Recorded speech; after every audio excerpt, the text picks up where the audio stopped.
morning and welcome to Women in Sport Africa. And today we're changing lanes just a little bit. Lanes? Yep, I said it. Today we have a female motorsport driver. Her name is Fabienne Lanz and she started karting when she was 9 years old, daughter of a legendary driver as well. So you want to sit back and relax. It's a Sunday after all. Let's sit back and talk motorsport racing.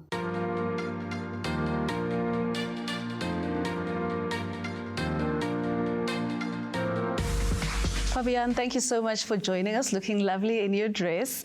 Let's go back. Firstly, for the benefits of those at home who don't really understand the world of motorsporting, what is the difference between karting and saloon driving?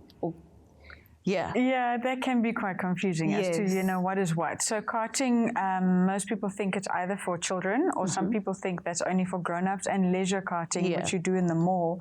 Very few actually realize that it's extreme sport. It's one of the closest things you can get to Formula One racing from a reaction point of view, G-forces and things like that.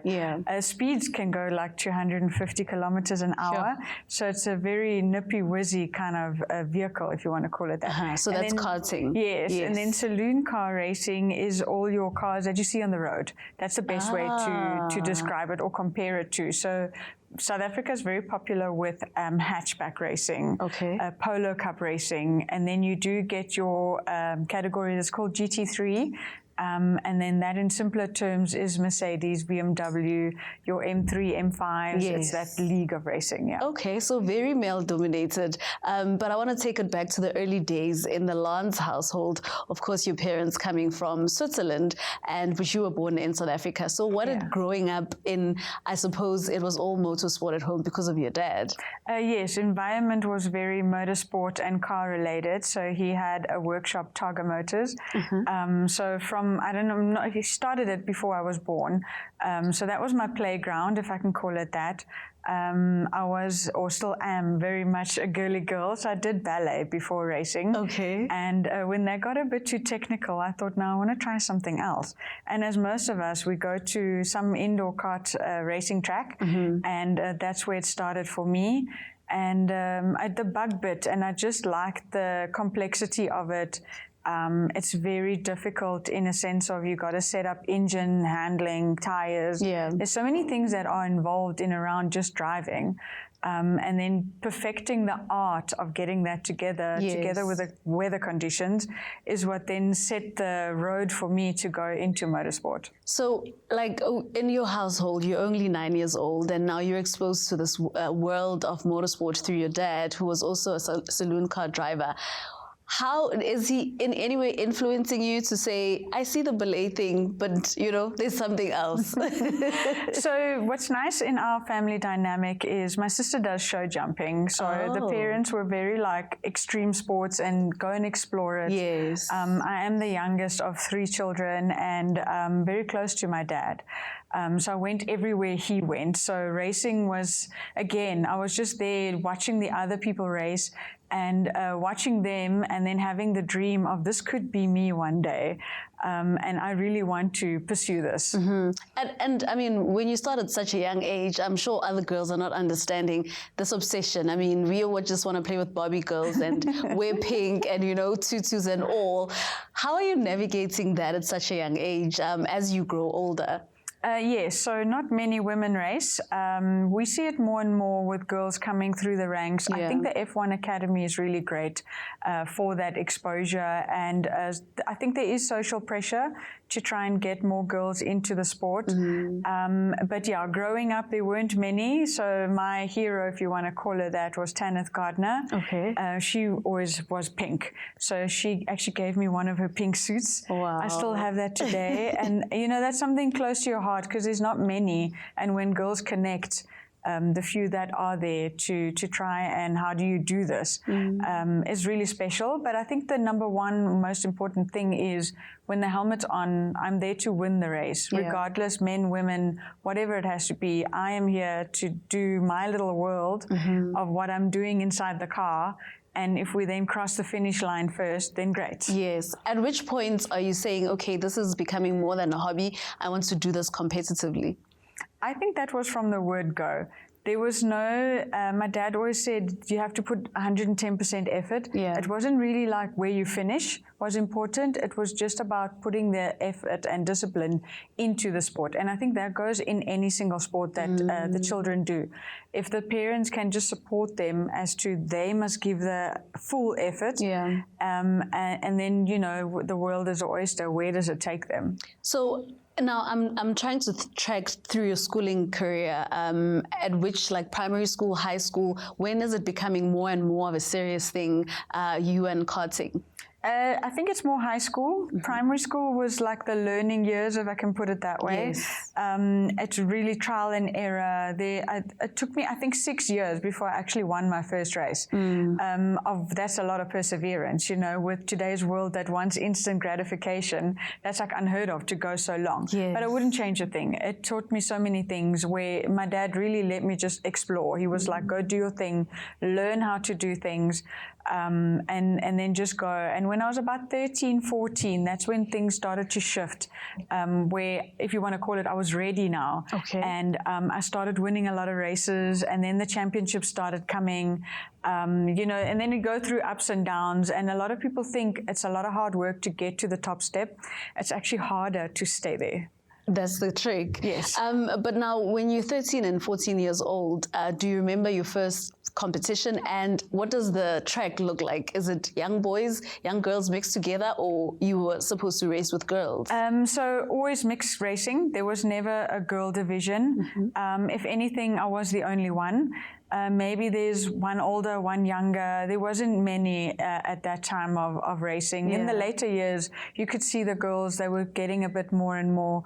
And then, of course, keeping the focus. It wasn't about now beating the other girl and staying the first one. Yeah. It was still always, I want to win the race overall. And just keeping that focus on what you need to do to stay there. What you need to do to stay there, and what you need to do at home, is stay there, because we're only beginning our conversation with Fabienne Lanz. We're coming back after the break with more.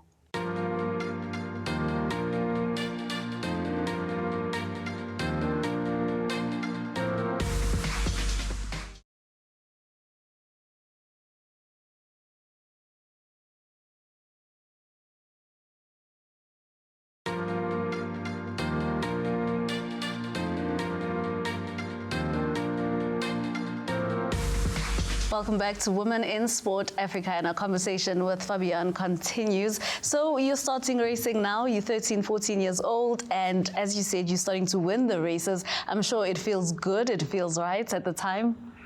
For sure. And then at that age, I got the opportunity to start racing overseas. So winning championship meant also getting tickets to overseas races. And then I raced in Florida in the junior category just before going into the open category. And how old are you around also about 14, 15. So this was quite early. Success was very early for you. For sure. And then at the time, there was lots of scholarships that you could apply for. But of course, you were against all the boys. There wasn't like a separate girl division that you could go. But that didn't bother me, because I was like, we're here to win anyway, you know, so what's the difference? But there was a lot of differences where I wouldn't say the boys were favored over me, but I think it was still a bit unknown as to, you know, like, this girl like this, she's one out of how many, you know, the chances we have a successful boy is way higher. So I was always determined to prove that I'm here to stay. I'm not going anywhere. It's not a phase. I've been doing this long enough. I'm now proving myself, winning things. We're starting to go overseas. The pressure starts mounting more and more and more.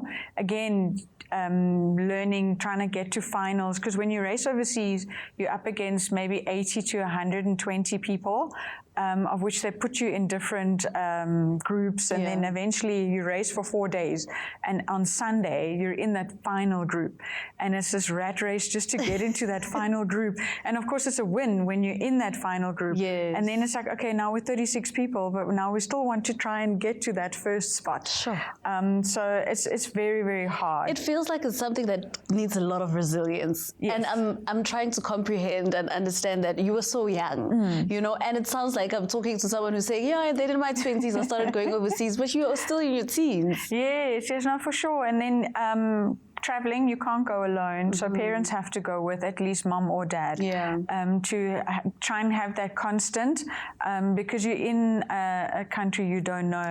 If it's English speaking, then it is easier. So Italy is the capital of karting world. So when you're racing in karting, definitely everybody wants to now race in Italy. And performing there is then has, you know, meaning and substance, of which you can then start going different routes, of which then do you go single-seaters, cars. There's so many things you got to go. And if I could say, if I had someone that could give me like a vision board of where do you actually want to go and not just race, have a structure, that would have helped me a lot more. Again, I wouldn't change it as to where I'm now, but just looking back, you know, how do we make it better for the younger ones? And then, yes, start winning races in Italy, forming part of factory teams, it's type of a Formula One version, just in the go-kart world. That definitely means a lot. Now, I want to talk about you starting to travel overseas quite a few times. How is it different here at home and what you get to see and you realize that, okay, overseas, this is what's happening in comparison to back at home? So home racing is more personalized, if I can put it that way. So you actually know the person that you're racing against. Overseas, there's so many different people racing from all over the world, speak different languages. You don't really get to connect with anyone. So you just sort of label people where you're like, okay, that person's the green one, or that one's that one. And then you're like, okay, go follow that one. And things like that, which in a way is better because you're not attaching you know, like from coaching children, I've seen where they build a bit of a fear of they don't think they can beat that person because they put them on a pedestal, of which you shouldn't be doing that. And overseas, there is no time to do that. There is no hero. Every race can be a different winner. So it's just adapting to that perspective. And I definitely think my parents being Swiss helped me a lot to just understand that the world is always bigger. You got to level up the whole time. Don't think you're the best in the room. Maybe you're the best today, but tomorrow you're not. It's a different challenge. How proud is your dad as he's seeing you grow into the sport? I don't think he always shows it, but it does come through. Typical dad. Yes, it does come through other people. When they tell me, he's like really proud, and he's always one to push me. So he'll always see the fault first, but not in a bad way. It's always in an improving way, you know. And my sister sometimes comes and she goes, "No, he nodded his head there," you know. Then it's like, okay, it was good enough. But of course, you know, you compete for yourself. But it's always nice to have a parent give that little stamp of approval. Yes, and at the time, is your sister also taking her show jumping further? Very much so. So she's, I'm so fascinated when she goes around with the horses. She doesn't even walk the course. She just looks at the jump. She knows how many steps they have to do. And I'm just like, you're the horse whisperer in this world. Like I'm the guru in mine. And just so much respect. And, you know, two like really strong leading athletes, but in complete different divisions. Like she's got a very big horsepower and I have a lot of small ones in mine. Yes, but ultimately both I mean, incredible in your own little rights. We are literally diving into what the Lanz household looked like in the early days of Fabienne's racing, and of course now introduced to her dad, who was a saloon car racer as well. So after the break, we continue with the story of just simply getting to know some of South Africa's most incredibly talented women in sport.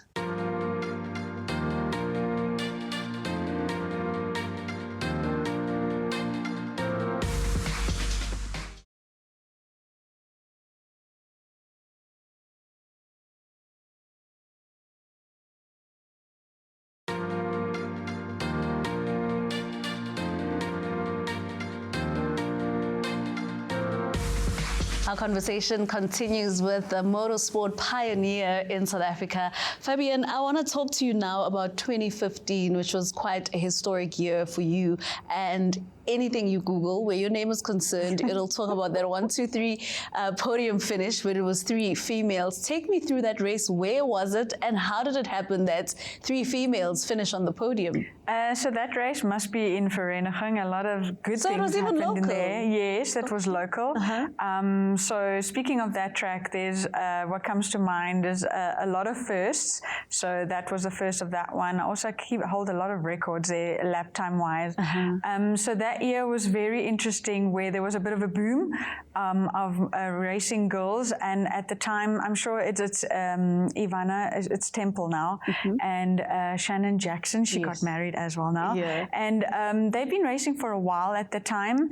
And I suppose the universe comes with a perfect alignment where it now happens that now this needs to be a 1, 2, 3. Yeah. And definitely motorsport got a boom there. And I think it encouraged a lot of girls to be like, this is something maybe we can do, but it also gets the opposite sort of pressure where they go, okay, but where does this leave the boys, you know? Does this mean the boys are not good enough or they're anymore? slowing down or something? And of course, none of it that is true. You know, the helmet is on, we're all athletes. The woman's anatomy is completely different. Our physique is different. We approach things different, we're more emotional maybe in things, you know, but it doesn't mean that we can't do it as well. That means we can do it as well. But it's such an interesting dynamic motorsport because it's racing together, similar to business world, where you got to work together, and it's really just figuring out those different steps. But it definitely was a big milestone, that So when did you realize, because this is not just news that broke in South Africa, it became quite a big deal. When did you realize that, okay, we did a thing here? So definitely that was one. The following year, I won the African Championship in 2 different open categories. And that's also the first time I think anyone did it in a senior class, of which then, and now it happens to be a woman driver that now did it in the 2 disciplines as well. But I never saw it like that. It's first and foremost, it's me, the human being, that's now winning and getting the job done, if I can put it that way, and succeeding in that. But definitely always I'm looking and being like, okay, am I the only one doing this? You know, where are the others? Where are the others? So I do keep asking myself that a lot. If you fast forward a bit as to where we are now, in 2022, when I raced in the Nations Cup in Spain, again, winning podium, top 3, top 5. Eventually I finished 5th out of how many drivers as well. But again, I look back and I'm like, okay, but where are the other girls? So that question is always there. It can't just be a once-off phenomenon, even though I enjoy that bit of limelight of, yes, I did it. But it also means I now get to grow into a season of giving back and actually helping the followers come. And it's a bit of a lift as I rise kind of vibe. It also, I get the sense that the pressure of winning never really got to you. You always continue to work at it. And maybe the spaces also were never intimidating, because I imagine that at the back of your head, you knew that I'm going to a race, it's in Spain, there's a high chance that I'm going to be there and I'm going to be one of the only females. So that doesn't really cross my mind. I suppose it lingers in the background, but again, the focus is always about winning. And then, you know, you also got to realize what's in your control. A lot of people focus on other people and what they're doing and what are they doing. It's like, but you can't control that. You need to control what are you doing? What are your problems? And you are uniquely you. You could be good at something but not good at this. And then you got to use both to your advantage to then master the situation. Do you remember a race where it was particularly tough and just extremely challenging for you?